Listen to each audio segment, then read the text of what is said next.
El almirante ha desaparecido. Un relato de Georges Simenon. Narrado por Sara Mendoza. Parte 1. Los hechos son los hechos, y todos los razonamientos del mundo no pueden nada contra ellos. En vano la gente de la pequeña población repetía, a propósito de la desaparición del almirante: es imposible. La verdad era que el almirante había desaparecido, en plena calle, en pleno día, y por así decirlo, a la vista de todo el mundo. Y el almirante no era de esos tipos delgaduchos, capaces de trepar por un canalón del tejado o de pasar a través de un tragaluz, sino un personaje de panza exuberante y que pesaba sus buenos 90 kilos. Sería peligroso revelar el nombre de la población a causa de las susceptibilidades locales, pero puede indicarse que es una de las pequeñas ciudades soleadas de la Provenza, situadas en el cuadrilátero Aviñón, Aix, Marsella, Nimes. Una de esas ciudades en las que todo el mundo se conoce y donde, cuando alguien se arriesga a cruzar la caldeada acera con el Panamá en la cabeza, se oye murmurar detrás de las persianas: «Mira al señor Tabulet que se va a la estación a buscar a su mujer. Menos mal que lleva un sombrero de copa alta para ocultar lo que le brota de la frente». Casas blancas, postigos verdes, un paseo sombreado por unos cuantos plátanos, cortinas de abalorios en las puertas para impedir el acceso a las moscas. El acontecimiento acaeció el miércoles 25 de junio, cuando más fuertes eran los calores porque hacía un mes que no había soplado el mistral. La mayoría de los señores habían sacado sus trajes de hilo o de alpaca, y hasta se veía al recaudador y a otros varios luciendo el casco colonial. Al dar las 5 de la tarde, como cada día, el almirante salió del restaurante La Mejor Brandade. Brandade es un bacalao a la provenzal guisado con leche, situado justo en el cruce de la carretera nacional y la calle Jules Ferry. Hay que saber que la carretera nacional pasa un poco alejada del centro de la población, por la parte alta. La calle Jules Ferry avanza en pendiente y conduce al paseo, donde se encuentran la estafeta de correos y el Banco de Francia. A los 78 años, el almirante se mantenía aún en toda plenitud. Su tez era florida, su barba sedosa, y al revés de los hombres de hoy, no solo no se avergonzaba de su barriga, sino que la lucía con cierto orgullo. Quizás debido al grosor de sus muslos, caminaba con las piernas algo separadas, a pasitos majestuosos.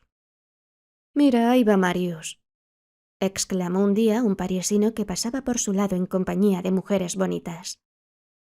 El almirante no se ofendió, muy al contrario. «¿Apuestas a que es Tartarín?», soltó un muchacho que no era de la población. Y el almirante tampoco se enfadó. No era Marius, ni Tartarín, ni mucho menos almirante. Pero en su juventud navegó mucho como pinche de cocina a bordo de varios paquebotes, y desde entonces siguió llevando una gorra de oficial de marina. Él fue quien fundó el restaurante La Mejor Brandade. Luego, cuando cumplió 70 y más años, se lo cedió a su sobrina, que había contraído matrimonio con un hombre del norte, un lionés, y vivió con ellos. A las 5, pues, el almirante bajaba a pasos menudos por la calle Jules Ferry. Dicha calle no tiene más de 300 metros, y acerca de lo que ocurrió en menos de 10 minutos, solo se poseen declaraciones bastante vagas. Eran las 5 en punto. Había mirado el reloj del almacén cuando pasó el almirante.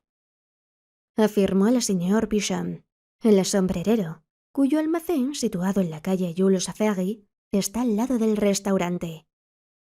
De modo que no cabía error acerca del comienzo de aquel raro paseo, porque nadie puso jamás en duda la palabra del señor Pichon, exteniente del alcalde y regidor municipal, presidente del comité de fiestas de la ciudad. ¿Y después?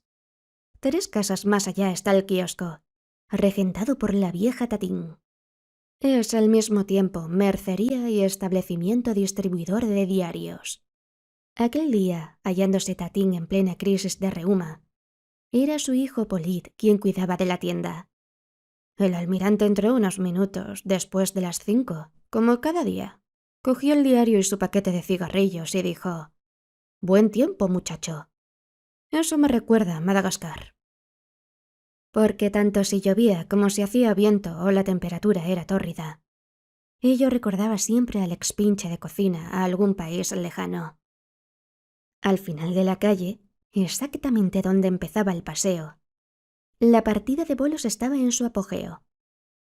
Aquel era, precisamente, el objeto del paseo del almirante, que todos los días iba a plantarse, sin decir nada, cerca de los jugadores, esperando una discusión de la que fatalmente sería nombrado árbitro. Cerca de la pista de juego se hallaba el reloj eléctrico de correos, de manera que cada cual tenía, por decirlo así, delante de los ojos la hora que era. Pues bien, el señor Lartig, el pescadero, que acababa de lanzar el bolo y que lo juzgaba demasiado desviado, al paso que su contrincante pretendía que la tirada era regular, levantó la cabeza hacia la calle Jules Ferry. «Lástima que el almirante esté demasiado lejos en la calle», observó. Y 4 por lo menos fueron los que vieron al almirante Barrigón, que se encontraba en aquel momento a la mitad del camino, exactamente frente al tercer farol de gas.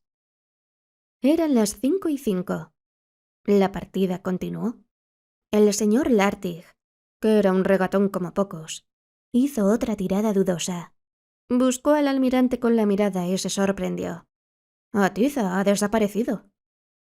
En efecto, la calle Jules Ferry estaba vacía, mitad en sombra y mitad en sol, sin que hubiese literalmente ni un gato en la calzada. Es de notar que ninguna otra calle ni callejón desembocaba en la calle de Jules Ferry.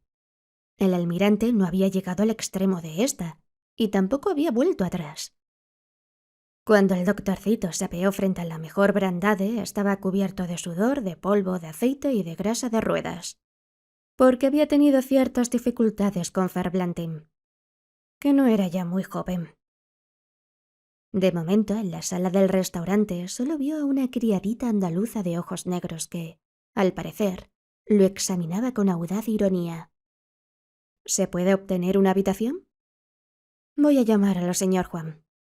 El señor Juan era el dueño, que salió en chaqueta y gorro blancos. Era un mocetón de 35 años, más bien delgado, que no respiraba precisamente alegría. «Me han dicho que desea una habitación. ¿Para varios días?» El doctorcito, agresivo, replicó: «¿Cómo sabe usted que es para varios días?» «Yo no sé nada, lo he dicho por decir algo. ¿Quiere subir ahora a asearse?» La criada, que se llamaba Nine, lo condujo al segundo piso. Y el doctorcito siguió encontrándole un talante irónico que no le gustaba del todo. ¿No había cometido un error abandonando una vez más a su clientela de Marsilly para aceptar un reto algo ridículo? Porque nadie lo había llamado. Solo estaba al corriente de aquel asunto por los diarios, los cuales no habían dicho gran cosa. Sin embargo, en su correo del día anterior, había encontrado una carta anónima que decía: «Apuesto a que, a pesar de lo astuto que usted se cree, es incapaz de encontrar al almirante». ¡Qué hotel más raro! Era cosa de preguntarse de qué vivían los dueños, porque en él no se veía un solo cliente. No obstante, había 8 mesas preparadas para la cena, como si se esperara público. A la derecha de la sala del restaurante había un saloncito más pequeño, un café-bar en el que tampoco se veían consumidores. Finalmente, ante la caja estaba la señora Ángela, como Nine la llamaba, es decir, la mujer del dueño, la sobrina del almirante. ¿Hay manera de beber una copa en esta casa? El señor Juan en persona fue a servirla. ¿Un pastis? No sé si usted es aficionado a él, pero este es del bueno. A su salud.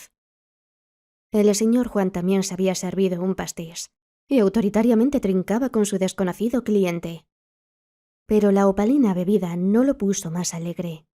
Suspiró mirando hacia su terraza, sombreada por un toldo color naranja y rodeada de laureles plantados en toneles verdes. ¿Siempre tiene usted tanta gente como ahora? Preguntó el doctorcito bromeando, y deseoso de desquitarse del calor y de las variadas molestias que Ferblantin le había causado. A veces menos, replicó el señor Juan vivamente. A veces también más. En tiempos pasados, en tiempos del viejo, las cosas daban gusto. Los autos no iban tan aprisa, y a cada momento se tenían que parar. Ahora van a 100 por hora y no se toman la molestia de detenerse. ¿Hace tiempo que tomó el negocio por su cuenta? Desde que nos casamos, hará unos 6 años.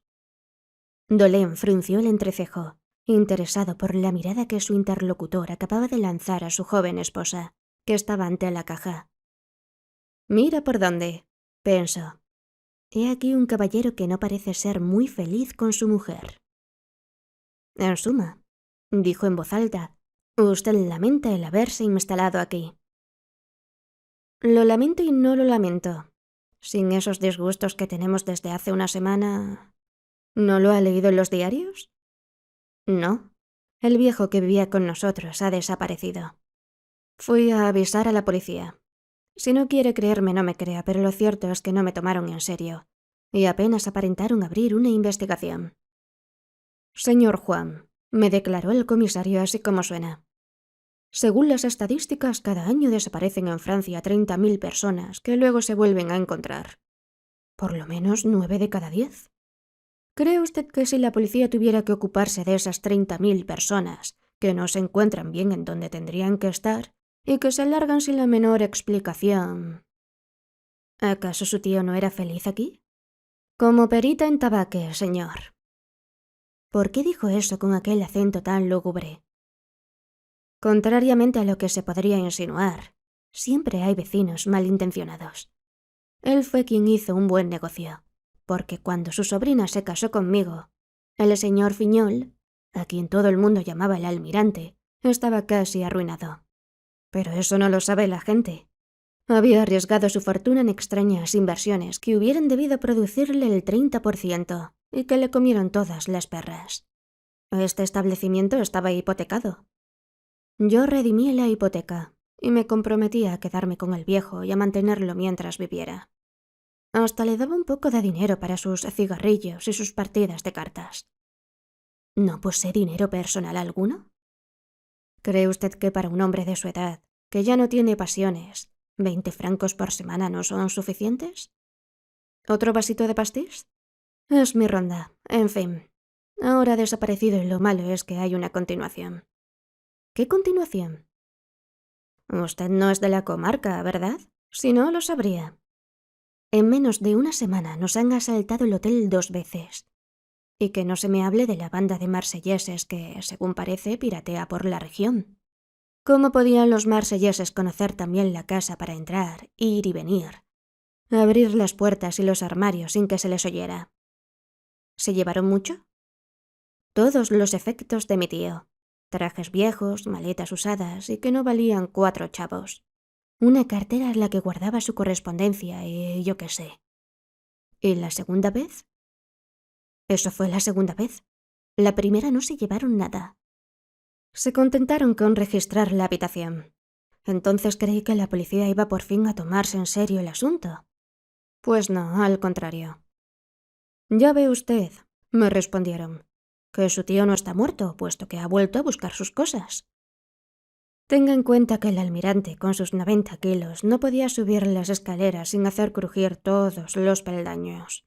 Además, a juzgar por lo que he visto, el ladrón o los ladrones entraron por una ventana del primer piso trepando por el tronco de una parra. De modo que lo que digo, señor, aunque ignoro quién es usted, es que si pagamos tantos impuestos para tener una policía tan holgazana, no vale la pena ser contribuyentes franceses y... A su salud. Afirmo, señor, que el almirante ha sido asesinado. Porque si viviera ya hubiera sido encontrado. Tanto más cuanto la calle Jules Ferry no es muy larga, y todos los que en ella viven se conocen. ¿No hubiera podido ser raptado en auto? En auto, exclamó el señor Juan compadecido. ¿Acaso cree, pero sin duda es usted de París, que todo el día pasan autos por la calle Jules Ferry? Aparte el panadero por la mañana y el agente de seguros que vive en el número 32 y que posee un coche... No, señor. No pasó ningún auto aquella tarde. Juan, llamó una voz femenina. El doctorcito se volvió hacia la caja y vio a Ángela, la mujer del dueño, que manifestaba un verdadero terror. Cerca de ella esperaba un chiquillo de aspecto avispado. ¿Me permite usted? Otra vez mi mujer que no puede pasarse sin mí. Si pudiera atarme con una cadena. Se dirigió a regañadientes hacia la caja. La pareja estuvo hablando en voz baja. El señor Juan cogió el sobre que le tendían. ¿Pero qué esperas para darle una propina a ese chiquillo y que se vaya? Y sin ocuparse más de su mujer, volvió al encuentro del doctorcito. Trucos, refunfuñó. Ahora va a resultar que mi tío me escribe. Y lo más extraordinario es que la letra es en efecto la suya. Queridos Juan y Ángela, no se inquieten por mí, me he ido al campo. Volveré dentro de unos días. Marius Fiñol. ¿Ha sido el niño quien ha traído esa carta? Sí, es el hijo del cartero. Probablemente al distribuir el correo, su padre habrá reconocido la letra del almirante. Y nos ha enviado a su chico enseguida para ganar tiempo. ¿Qué dice el matasellos de la estafeta? La carta fue echada al buzón de la misma estafeta, en el paseo. Desde hacía rato el doctorcito observaba insistentemente al señor Juan, y luego miraba hacia la caja. Pero no era Ángela el objeto de sus miradas, sino un tintero en el que se veían churretes de tinta violeta. Oiga, dijo de repente, sacando una carta de su bolsillo. ¿Qué? ¿Por qué me ha hecho venir? ¿Yo? Sí, usted. Confiese que fue usted quien me dirigió esta carta, y que si me ha contado todo lo que me ha contado era porque sabe perfectamente quién soy. El hotelero vaciló un instante. Se había sonrojado. Cogió su copa con mano temblorosa. No comprendo lo que quiere decir. Lea, ¿quiere enseñarme una muestra de su letra? ¿Es que quiere que haga intervenir a un perito calígrafo? No, no es necesario. Le pido perdón, doctor. Quise que usted se ocupara de este asunto porque he oído hablar mucho de usted.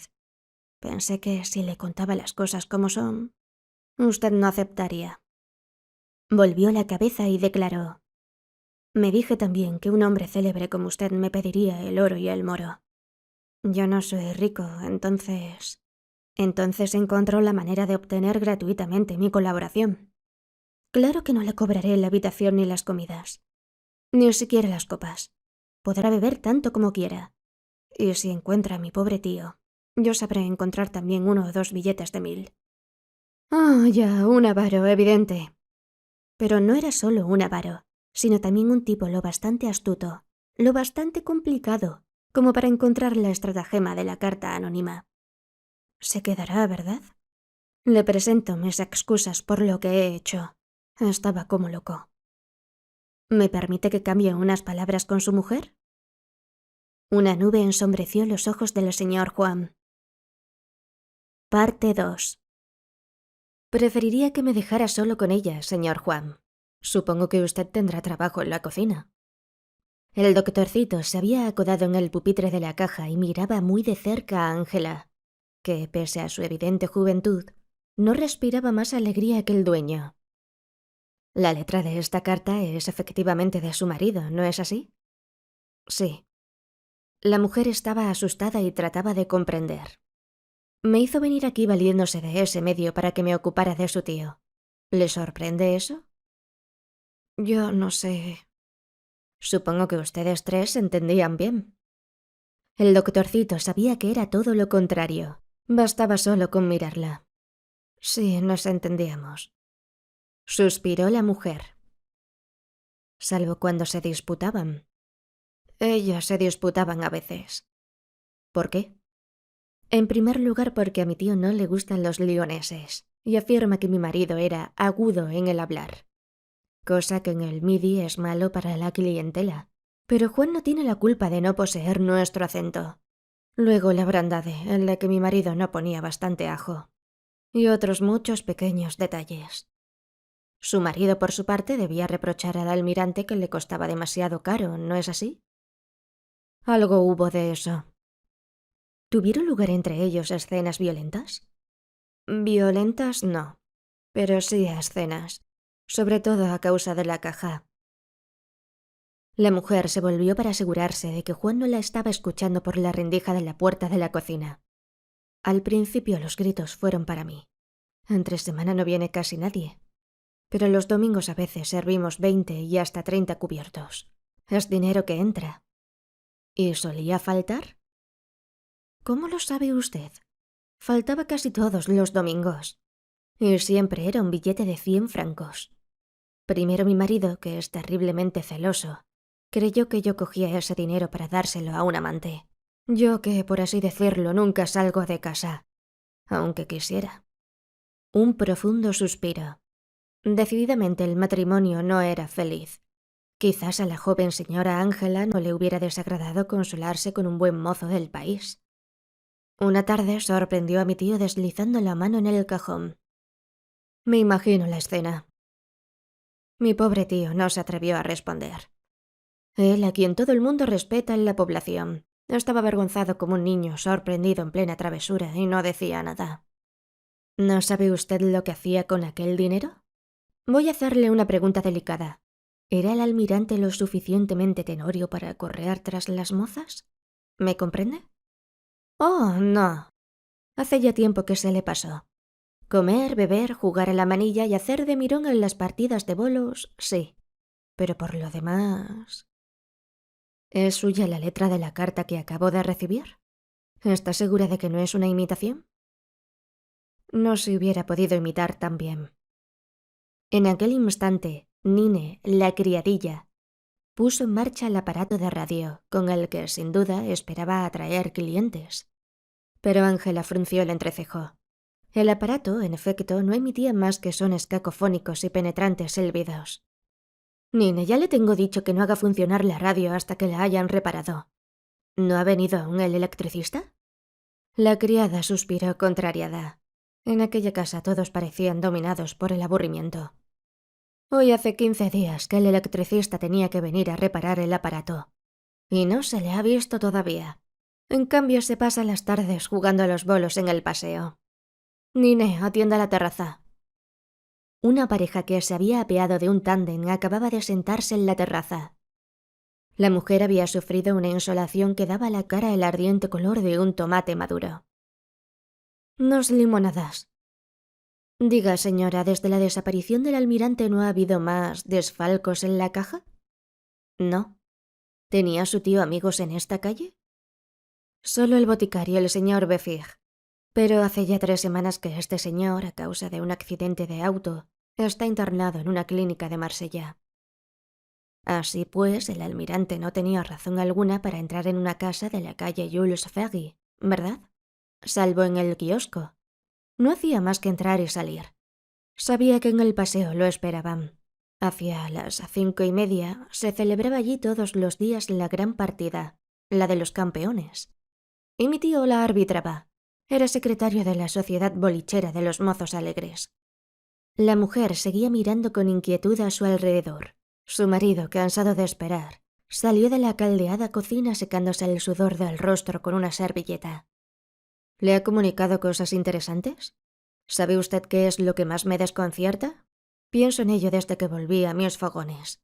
A propósito, esta noche tendrá usted una losa rellena. Lo que más me desconcierta es esa carta. Diríase que el asesino lo vio llegar a usted, o supo que usted vendría, y que ha tratado de que vuelva. Si mi tío está realmente en el campo, a donde no iba nunca, ¿cómo hubiera sido posible que la carta, expedida con fecha de hoy, hubiese sido echada en el buzón del paseo? Responda a eso. Se volvió vivamente. Alguien entró y se sentó cerca de un ventilador, en un sitio que se adivinaba era el suyo. Ah, ¿es usted comisario? Todavía pretenderá que todos son fantasías mías, ¿verdad? El comisario vestía un traje de alpaca, llevaba sombrero de paja y fumaba una larga pipa de tubo delgado. Todavía no he dicho nada, y para empezar quisiera tomar un pastis bien fresco. No del que está en el anaquel, sino del otro, del que guarda debajo del mostrador. O dicho sea en otras palabras, del pastis prohibido por la ley. ¿Es cierto que ha recibido usted una carta del almirante? ¿Cómo lo sabe? ¿Acaso nuestro oficio no es el de saberlo todo? Incluso las cosas que los demás ignoran aún. Por ejemplo, que se han encontrado los efectos y las maletas del almirante en el río. Ángela se sobresaltó. ¿Ahogaron a mi tío? No he hablado de su tío, sino de las maletas y de las ropas que desaparecieron de su habitación unos días después que él. ¿Y la ropa que llevaba puesta? Aún no ha sido encontrada, replicó cínicamente el comisario de policía. Sin duda la lleva encima todavía. Pero debo prevenirles. Llevo 30 años en la carrera. Dentro de 2 he de retirarme. Pues bien, todavía no ha nacido quien pueda burlarse de mí. ¿Una amenaza? Hubiera podido creerse. ¿A quién se dirigía? Eso era lo que el doctorcito trató de adivinar sin lograrlo. No veo por qué nadie se ha de burlar de usted, suspiró el señor Juan.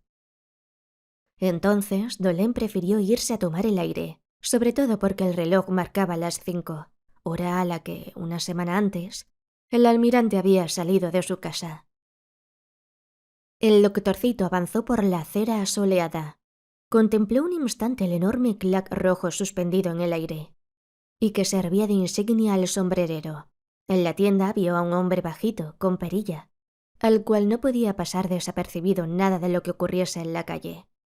Seguían 3 casas particulares, luego el estrecho escaparate de la mercería, en la que se vendían tabaco y diarios. Entró. Un paquete de gitanes.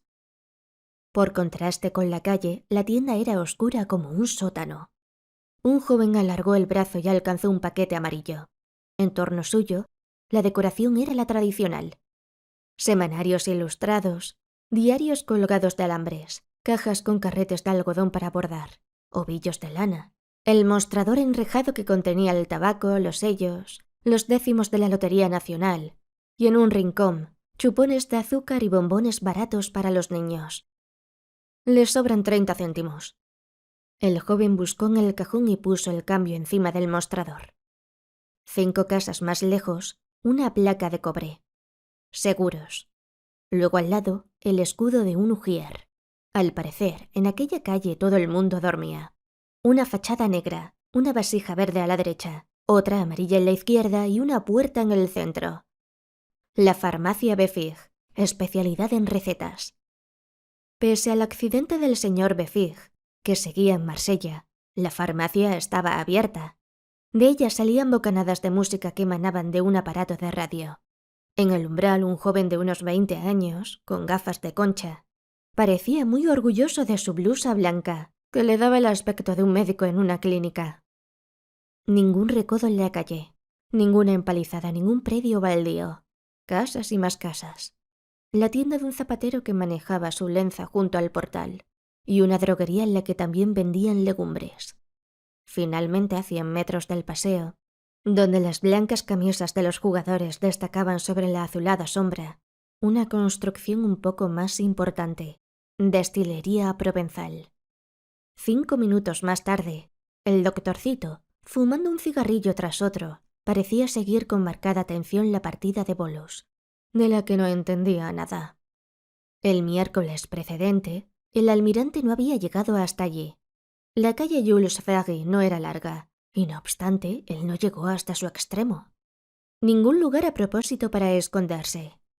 Era imposible pasar inadvertido, sobre todo un hombre conocido de toda la población.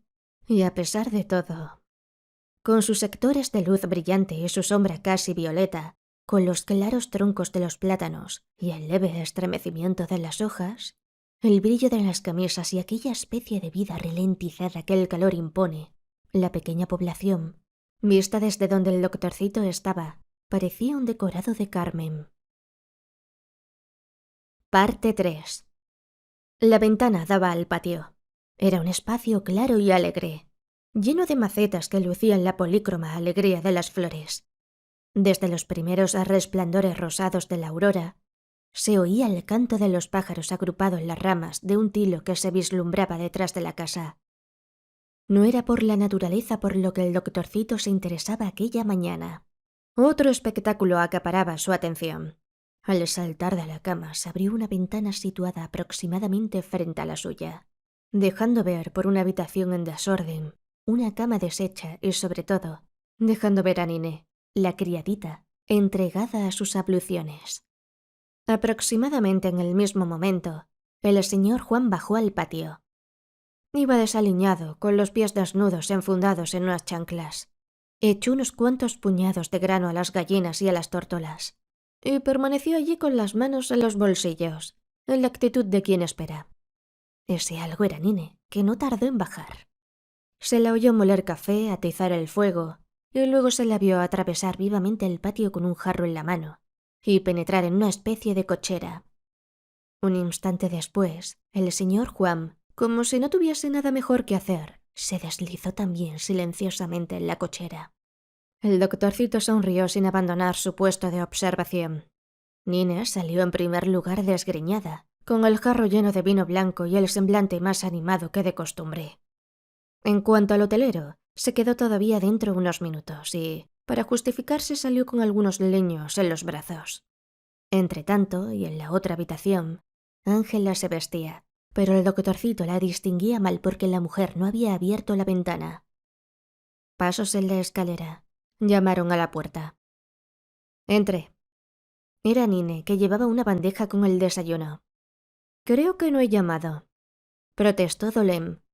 ¿Cómo sabe usted que estoy levantado? Ella sonrió maliciosa. Lo he visto detrás de las cortinas. Entonces se me ha ocurrido que es el mejor momento para hablarle sin que la dueña nos escuche. Rara muchacha, viva, descarada, que llevaba todavía el pelo en desorden y que esparcía como un perfume de amor. Bajo su delantal de tela se adivinaba que apenas iba vestida, y el doctorcito volvió la cabeza suspirando. ¿Qué edad tiene usted? Le preguntó al tiempo que echaba azúcar en el café. 18 años, pero no se trata de mí, sino de la zorra... ¿Eh? La que está vistiéndose ahí enfrente. Mire, desde aquí la veo empolvarse su hocico de comadreja. Tengo interés en prevenirlo porque con sus aires de mosquita muerta es capaz de enredarlo. Toda su calma y toda su resignación no son más que hipocresía. Antes de casarse ya era una pájara de la peor especie. Era terreno fácil para todos, incluso para los casados. Al evocar la escena de la cochera que el doctorcito acababa de presenciar. Creo que fue por eso que su tío dio enseguida su consentimiento para que se casara. El pobre tenía miedo de que el mejor día fuese tarde, ¿me comprende? Además de todo, es tan falsa como un ochavo moruno. Ya la ha visto usted. El año pasado se entendía con el tocinero de la calle alta. Este año con el practicante de farmacia. ¿El de la farmacia Befig? Sí, ese, un mal sujeto. Tony, como le llaman. Y que corre juergas con Polit, el del kiosco. Pues bien, ella, que está enfrente de un establecimiento como este, no se avergüenza de correr tras de Tony. ¿Porque es ella la que va detrás? Con cualquier excusa se larga rápidamente a la farmacia a buscar un comprimido o unas pastillas contra el dolor de garganta. ¿Lo sabe su marido? Claro que lo sabe. De no ser por el negocio, haría ya tiempo que se hubieran divorciado. Y que usted sería la mujer del dueño, ¿no es verdad? La chica no pestañeó. Por un momento se preguntó por qué el doctorcito había sido tan categórico. Pero miró por la ventana. Vio la puerta de la cochera entreabierta aún y sonrió. ¿Nos ha visto? No hay ningún mal en ello. Desde el momento en que fue ella la que empezó. Voy a decirle más. Estoy segura de que el viejo almirante no era el único que cogía dinero de la caja. Es verdad que él cogía, porque yo también lo vi varias veces. Pero ¿cuánto no debe de hurtar la dueña para regalar corbatas y zapatos blancos de gamuza a su chulo? Si no fuese que el almirante ya no poseía fortuna alguna, no estaría yo lejos de creer que la dueña y su practicante de farmacia son los que lo han hecho desaparecer. Chitón, mírela, ahora baja. Yo también tengo que irme abajo. En cuanto a lo que le he contado, haga usted de ello el uso que quiera. Y el doctorcito se quedó solo, bañado por un rayo de sol, delante de su café con leche. De modo que el señor Juan era el amante de Nine y parecía deseoso de casarse con ella. Ángela era la querida del ayudante de farmacia después de haberlo sido de un montón de gente. ¿Entreveía también ella la perspectiva de un casamiento? ¿Qué papel desempeñaba en aquel embrollo el almirante desaparecido? ¿Qué interés podía tener en su muerte una de las dos parejas? El almirante no poseía ya fortuna alguna y se veía reducido, como un joven mal criado, a robar de la caja billetes de 100 francos. Ni el restaurante ni la casa le pertenecían ya. Tampoco tenía autoridad alguna y se le trataba como a un huésped molesto. Era el señor Juan tan avaro que había llegado a hacerlo desaparecer, para no seguirlo alimentando durante unos cuantos años más, y para economizar los 20 francos que cada semana le otorgaba para sus pequeños gastos. Aquello era lo que tanto le gustaba al doctorcito. 24 horas antes no sabía nada de aquella casa, y he aquí que ahora la casa cobraba vida en su presencia, que él estaba allí escudriñando los más recónditos rincones, adivinando las intrigas y hasta los más insignificantes secretos de cada cual. La tarde anterior, en una taberna cercana al paseo, después de la partida de bolos, el pescadero con quien Dolén había entablado amistad le declaró, ofreciéndole un aperitivo: «Ese señor Juan no tiene nada de bueno. Ni siquiera es de aquí». En su boca aquello casi equivalía a una condena. Una vez hubo terminado su desayuno, bajó y encontró al dueño que arreglaba la sala del café. No estaba más alegre que el día anterior. Trabajaba sin brío, como el hombre que tiene una pena secreta. ¿No lo han visitado los ladrones esta noche? El señor Juan se aseguró de que su mujer no estaba al alcance de su voz. «¿Qué le ha contado la chica?», preguntó entonces. «No hay que hacer mucho caso de lo que diga. Es joven, ¿comprende? Los jóvenes se figuran cosas». El señor Juan observaba el rostro del doctorcito, el cual refrenaba sus ganas de sonreír. «Ello no impide que usted esté en buenas relaciones con ella, ¿eh? Si es esto a lo que se refiere, ya sabe usted lo que es eso. La cosa no trae consecuencias. ¿Y las relaciones de su mujer con el practicante de farmacia? Ya sospechaba yo que ella vaciaría el buche. No pretendo que la cosa sea falsa, pero no hay pruebas de ello. Ella suele verlo. Eso no tiene relación alguna con la desaparición del tío. Mire, vea lo que han hecho». Y enseñó al doctorcito un diario local en el que la fotografía de Dolén encabezaba 2 columnas de la primera página. La foto había sido tomada la víspera, mientras él asistía a la partida de bolos. Un célebre detective en busca del almirante. «Tenga en cuenta», insistió el señor Juan, «que yo no les he hablado de nada.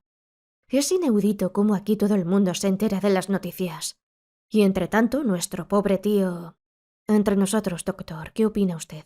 ¿Está muerto o no lo está?» Dolén se volvió y vio a Ángela, que había entrado sin hacer ruido y los estaba escuchando. «Le contestaré esta tarde», dijo. «Tengo que ir a comprar cigarrillos y luego a la farmacia a tomar un comprimido. Tengo jaqueca. Yo voy a salir de compras. ¿Qué le parecería si este mediodía le sirviese un buen ají-aceite?» «Doctor». La voz de Ángela detuvo a Dolén en el momento en que se disponía a salir. El marido había ya traspuesto el umbral. Nine fregaba el suelo en la cocina. «¿Qué le han dicho?» «Nada, me han hablado de todo un poco. De mí, ¿verdad? Ambos me detestan, hasta el punto que a veces me pregunto si no era a mí a quien querían hacer desaparecer». Decididamente, si aquella casa era a ciertas horas la mansión del amor, también lo era del odio. Mi marido se casó conmigo solamente porque creía que mi tío era más rico de lo que en realidad era. Cuando comprendió que aparte del restaurante no había otros bienes, se puso furioso y poco le faltó para manifestar que lo habían engañado. En cuanto a esa moza, hace tiempo que Juan le ronda las hayas. Vaciló y luego bajó la mirada. Apuesto a que le han hablado de Tony. Si le han dicho que había algo entre nosotros, han mentido. Tony es un buen muchacho y me quiere. Pero mientras yo sea una mujer casada, él es demasiado respetuoso para atreverse ni siquiera a darme un beso. Cosa que a los otros no les gustaría poco. Les daría la ocasión de pedir el divorcio a mi costa y me pondrían en la calle sin un céntimo. Uf, el doctorcito empezaba a estar hastiado de aquella encantadora familia y de las pequeñas combinaciones, más o menos sucias, que parecían formar parte integral de la vida de la casa. «Pienso que todo su interés se cifra en deshacerse de mí, doctor. Mi tío tal vez les molestaba». «Por favor». Dolén sentía una urgente necesidad de aire y de sol. de reintegrarse a la vida verdadera. Salió. Inmediatamente se sintió envuelto por la tibia atmósfera de la mañana y por los ruidos familiares, tranquilizadores, de una pequeña población. Su primera visita fue para el kiosco. Después del mostrador vio a Polit, que no se había lavado todavía. Tenía el rostro descompuesto y alrededor de sus pupilas lucían las ojeras características del pollo que no se acuesta temprano y que está familiarizado con los excesos. Así pues, parece que es usted quien va a encontrar al viejo, ¿no? Le soltó, no sin ironía, mostrándole el diario de la mañana. Lo estoy tratando, respondió el doctorcito modestamente. Usted lo conocería bien, puesto que venía aquí cada día. Yo era quien no estaba aquí todos los días. Si usted cree que vender sellos, 2 reales de tabaco, cintas y décimos de lotería es oficio para un hombre. Si no fuese porque mi tía está enferma, ¿qué desea? ¿Cigarrillos como ayer? Gitanes, sí. Supongo que su tía estará en la trastienda. Está arriba en su habitación. Tiene las piernas demasiado hinchadas para subir y bajar las escaleras. Debe de aburrirse si se pasa todo el día sin salir de aquí. Lee novelas de amor. Parece mentira la cantidad de ellas que las solteronas pueden llegar a devorar. ¿Cierran ustedes temprano? A las 8. Más tarde ya no hay ni un gato por las calles. En una población pequeña como esta faltan distracciones nocturnas. Yo me voy a Aviñón en moto con un amigo. ¿Con Tony? Eso es. Tiene una moto vieja, yo me siento detrás. ¡Y viva la gran vida! Bromeó el doctorcito. Iba a salir, pero cambió de pensamiento. Oiga, con usted se puede hablar más francamente que con la familia. ¿Usted no cree que el almirante tenía algún vicio? Polit se rascó la cabeza, repitiendo desconcertado. ¿Un vicio? Me pregunto qué podía hacer con su dinero, porque algunas semanas gastaba 200 y hasta 300 francos. Dado que no bebía y que su edad no le permitía andar tras las faldas... Es curioso, murmuró Polit. ¿Está usted seguro de que gastaba tanto dinero como dice? Oiga, no jugaría las apuestas de caballos sin ir al hipódromo. El sombrerero estaba en el umbral de la puerta, justo bajo el gigantesco clac que le servía de insignia, y saludó al doctorcito con el deseo evidente de entablar conversación. Toda la población lo conocía ya gracias al diario que había publicado su retrato en primera página.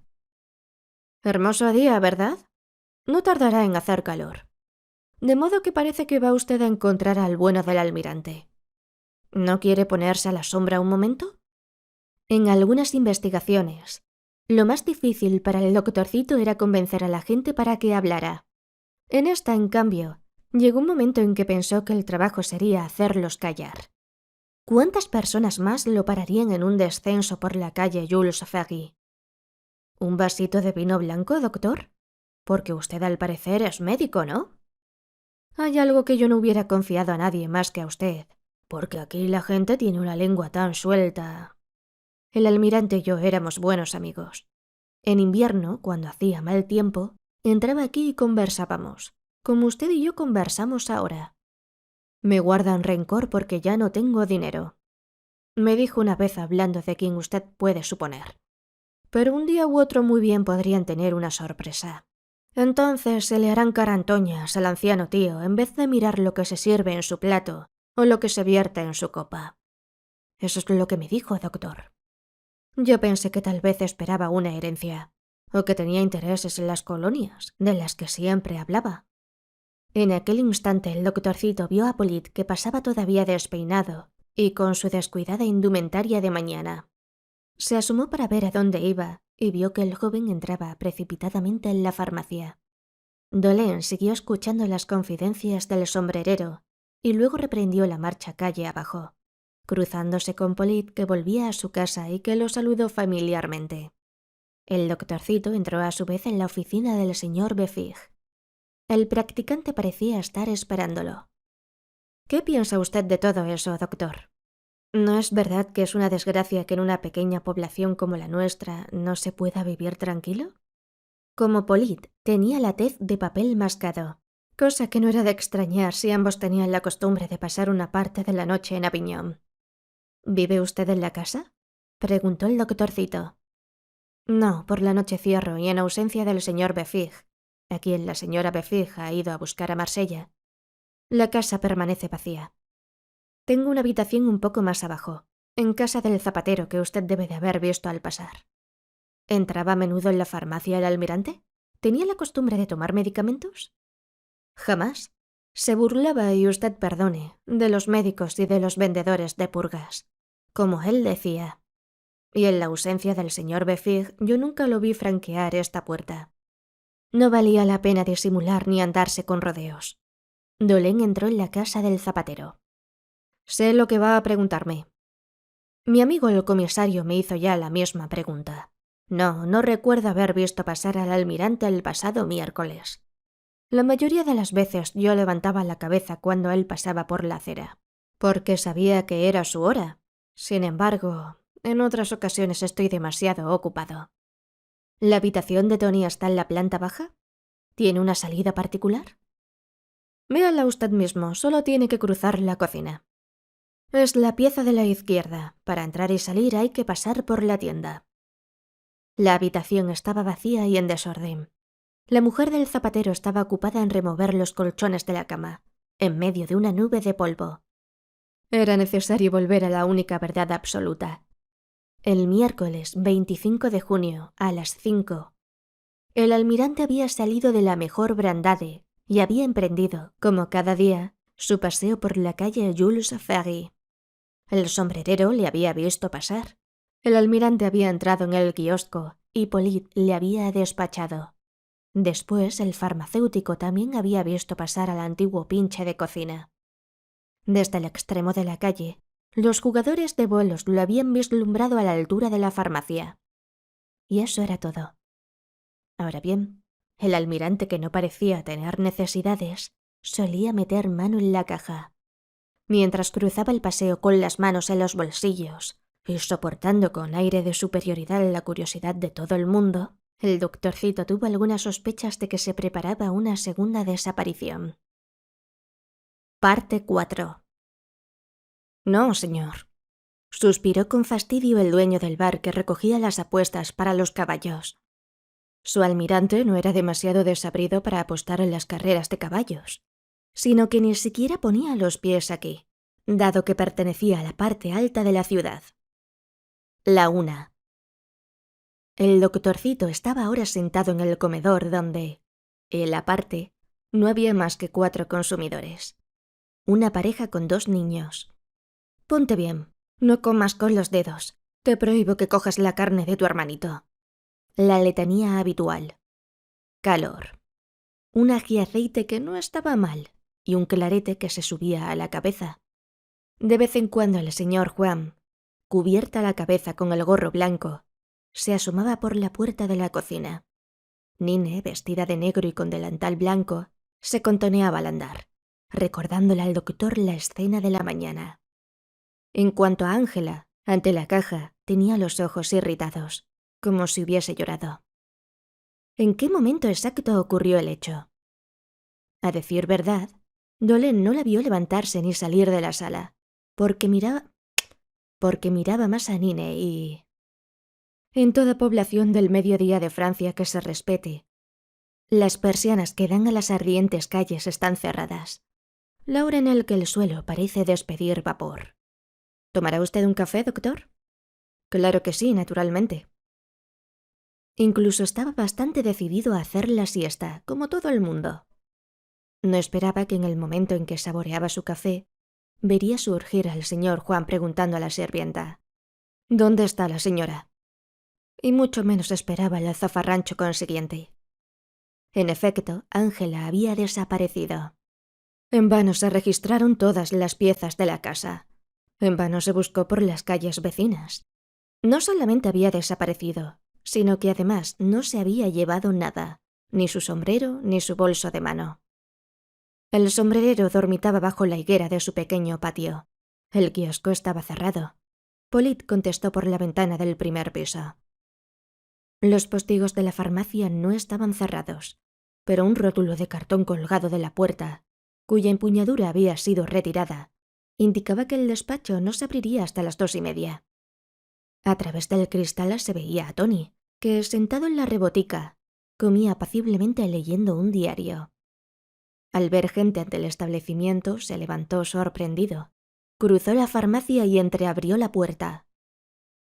«¿Qué pasa? ¿Ha visto a mi mujer?», preguntó el señor Juan conteniéndose. «¿Su mujer? ¿Y por qué he de haber visto a su mujer yo? Ya estoy harto de oír hablar siempre de su mujer». Hubiese podido creerse que ambos hombres iban a llegar a las manos, pero no fue así. El uno entró en su antro, donde reinaba un fresco claroscuro. El otro se fue hacia el paseo llevándose consigo al doctorcito. «¿Ha visto a mi mujer?». ¿Acaso alguien en el restaurante pensaba aún en servir a la familia de los 2 niños? Indudablemente no. Abordaban a la gente por la calle. «¿Ha visto a mi mujer?». Nadie la había visto. Sin embargo, ella había desaparecido de veras, como su tío el almirante. «Oiga, doctor, ¿cree usted que...?».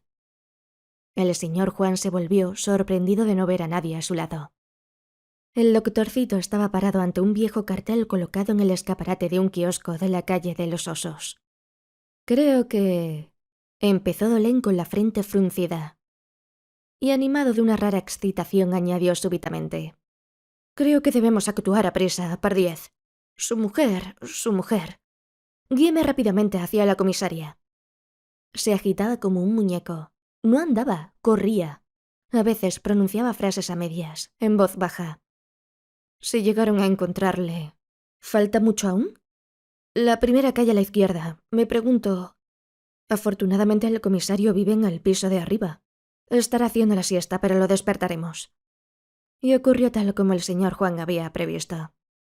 «¿Qué quieren ustedes? ¿Qué mosca les ha picado para despertar a la gente a estas horas?». «Ah, ¿es usted el señor detective? ¿Ha encontrado al almirante?».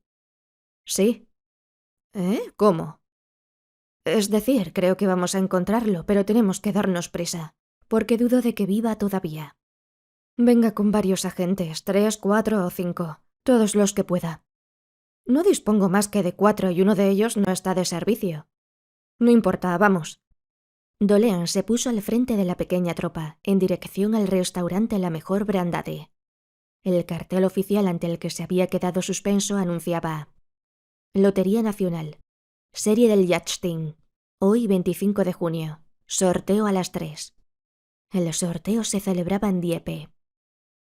«¿A dónde vamos?», se inquietó el comisario. «¿No va a decirme que el almirante se esconde en su casa?». No. La prueba estaba en que el doctorcito pasó por delante del restaurante y se detuvo un momento frente al kiosco. «Deje un hombre aquí que impida que nadie salga, sea quien sea». Y siguió bajando por la calle Jules Ferry. Parte 5. A través de los cristales de la cerrada farmacia, se veía al practicante en la rebotica, leyendo su diario ante la mesa. «O el almirante y su sobrina están aquí», dijo el doctorcito febril. «O me cubro de ridículo y hago la promesa de no entregarme nunca más a una investigación». Desconfiado, el comisario golpeó el cristal. Tony, sorprendido, se acercó, buscó el puño de la puerta. Lo puso en su sitio y preguntó: «¿Qué ocurre ahora?». «Quisiera echar una ojeada por la casa». El practicante lanzó al señor Juan una malévola mirada que significaba: «Otra vez has sido tú quien ha ido a contar chismes, ¿verdad?». Pero en voz alta dijo: «Visiten todo lo que quieran, la casa no es mía. Ya se las compondrá ustedes con el dueño cuando venga, y creo que eso no producirá poco ruido». Concienzudo, el comisario había iniciado ya la inspección de las diversas piezas, en tanto que Tony, con mirada despreciativa, permanecía en la oficina fingiendo que ordenaba los frascos en los estantes. El doctorcito vaciló un momento, pero se encogió de hombros.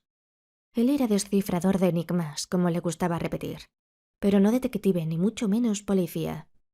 Su oficio no era, pues, el de... Peor para el comisario si no tomaba suficientes precauciones. «¿Y esta puerta qué le parece?». Se encontraban en una bodega abovedada y habían llegado hasta una puerta provista de sólida cerradura. «Creo», declaró el doctorcito, «que es el lugar donde el farmacéutico encierra los productos peligrosos. como por ejemplo las bombonas de ácido sulfúrico. No tenemos la llave.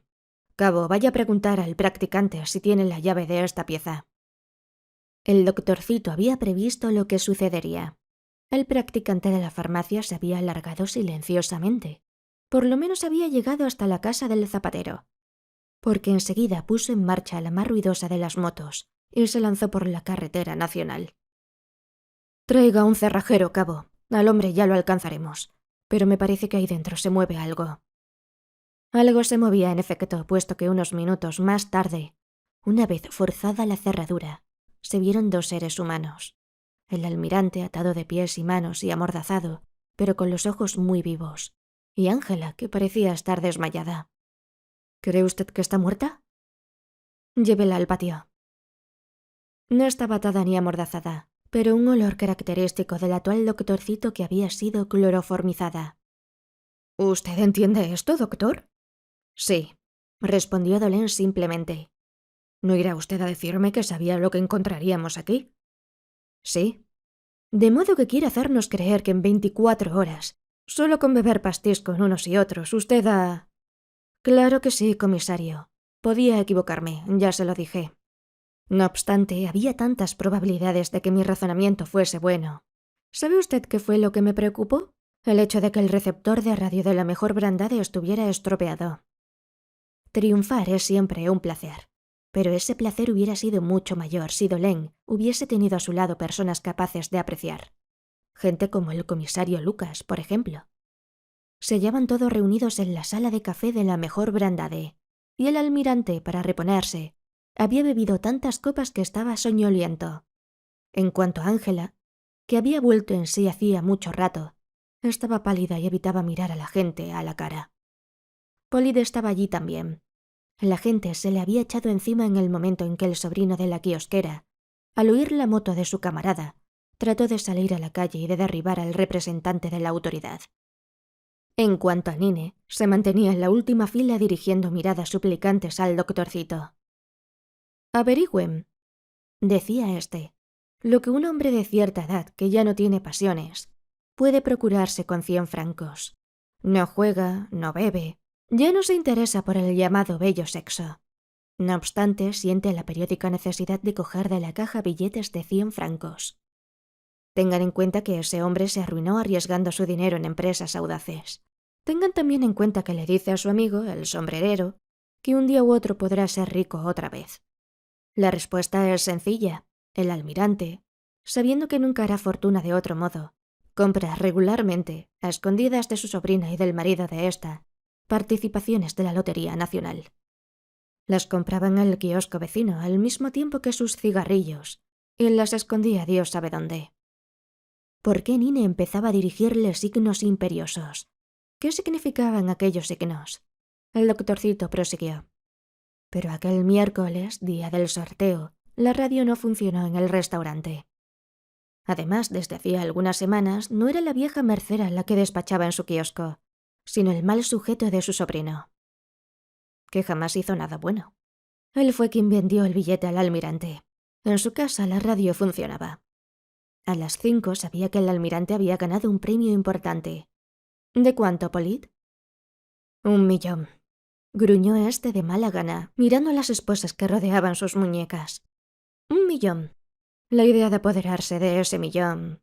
El almirante no sabe nada aún.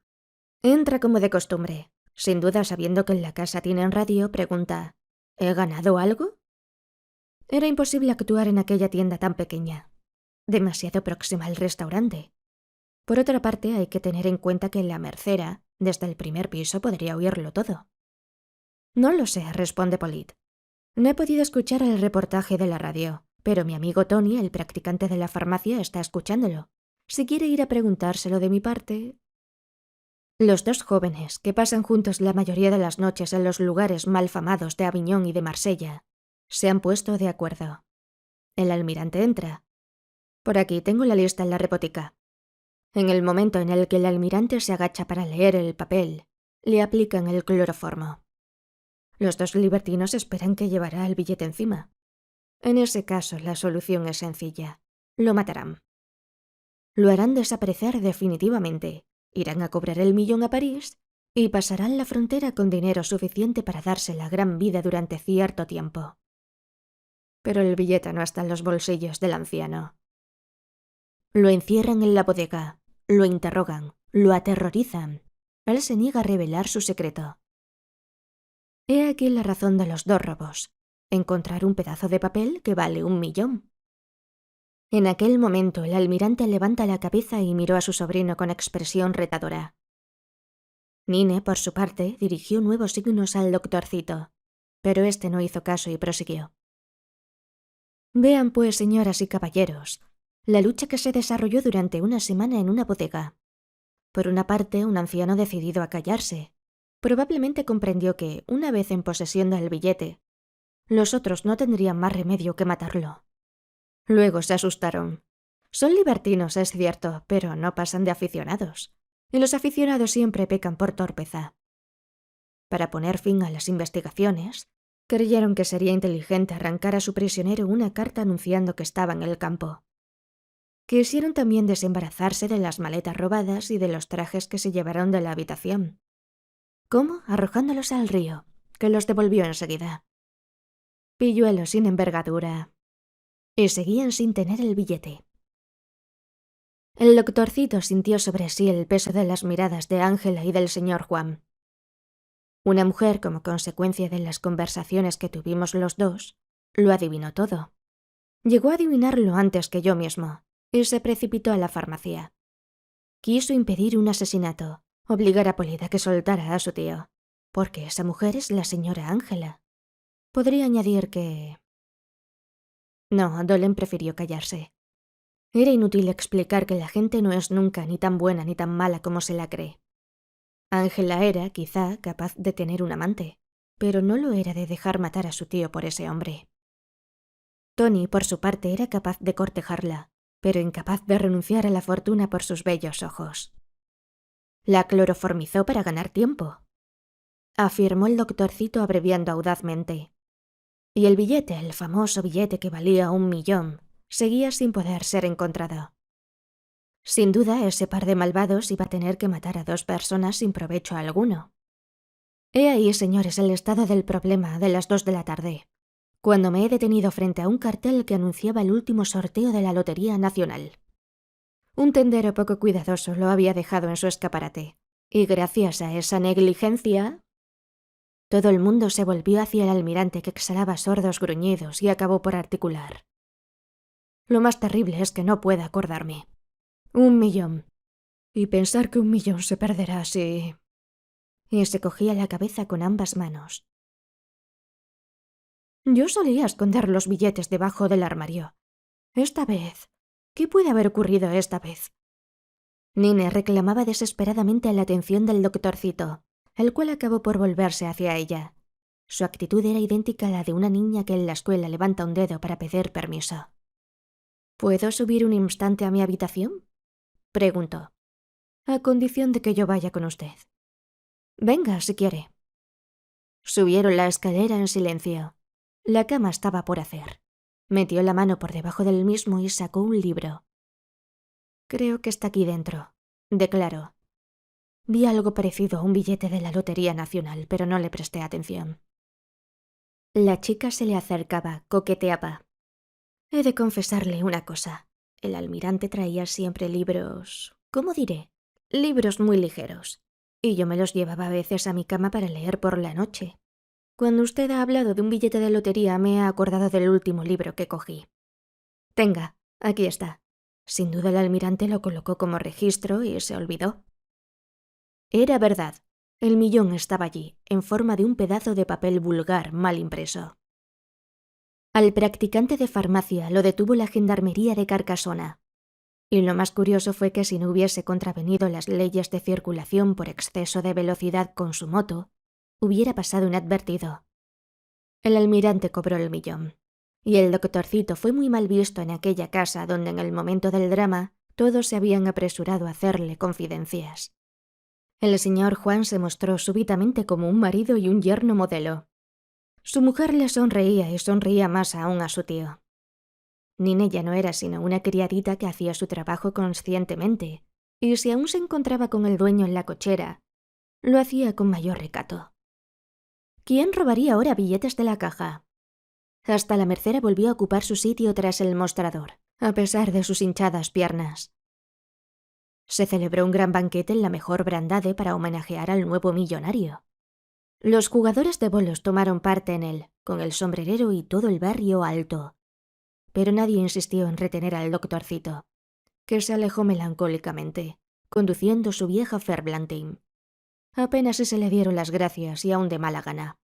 Sabía demasiadas cosas. Se había convertido en un personaje molesto. ¿Sabe usted? Trató de explicar el señor Juan. En momentos tales, cuando se vive nervioso, se exagera, se habla a tontas y a locas. Cuando se celebró el banquete estaba Yadolén lejos. Después del nuevo millonario fue el comisario de policía quien ocupó el lugar del segundo héroe. Puesto que tenemos la suerte de que la policía de nuestra ciudad la dirija un hombre cuyo olfato, cuya sangre fría, cuyo valor profesional... No se puede exigir todo. Los goces internos y las satisfacciones de la popularidad significan demasiado. ¿Algún enfermo grave? Se contentó con preguntar Jean Dolén a Ana, al volver a tomar posesión de su casa de Marsilly y de su clientela. 2 partos de noche. Mejor yo no estaba aquí. Había vuelto tostado por el sol de ese bendito Midi de Francia. Fin.